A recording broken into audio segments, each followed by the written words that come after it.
It's 3 a.m. You should be asleep. Instead, your brain has decided that right now, in the dark, in the silence, is the perfect time to remind you of something you said at a party 7 years ago. You cringe, you physically move, you make a sound. And then your brain plays it again. Why does this happen?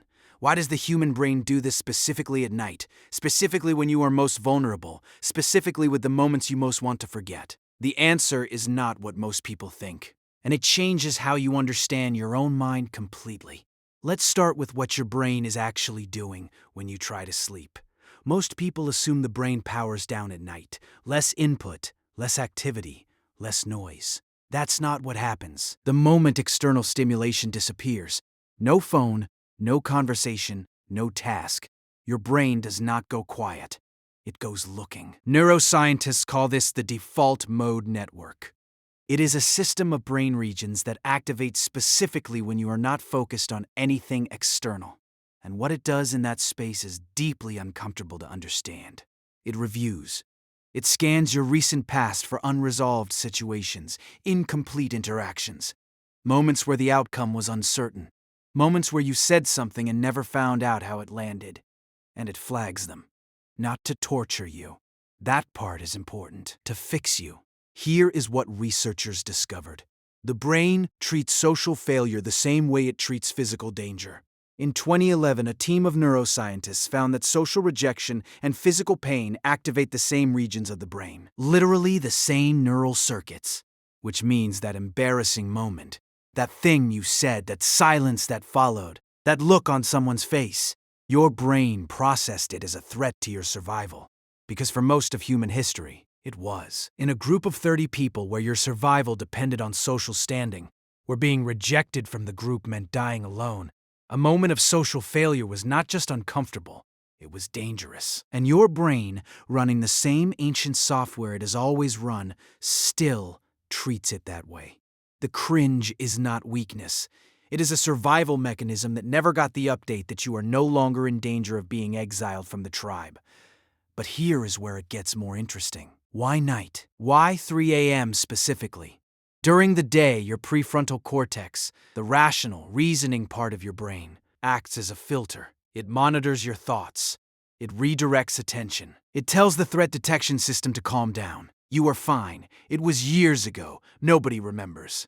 At night, that filter weakens. The prefrontal cortex is among the first systems to reduce activity as you approach sleep, which means the emotional brain, the ancient threat detection system, is left running without its manager. And it does exactly what it was designed to do. It runs the threat scenarios, every unresolved social moment, every conversation with an uncertain ending, every time you said something and the other person's expression shifted in a way you couldn't read. Your brain replays them, not because it wants to hurt you. It replays them because it is still trying to solve them.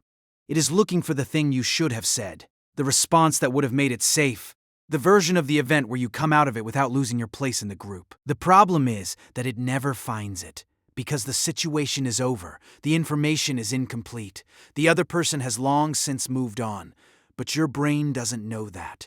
It only knows there is an unresolved threat, and unresolved threats get reviewed until they are resolved, which is why the same moment comes back night after night, year after year. Not because you are broken, because your brain is doing its job perfectly. And now the part that changes everything.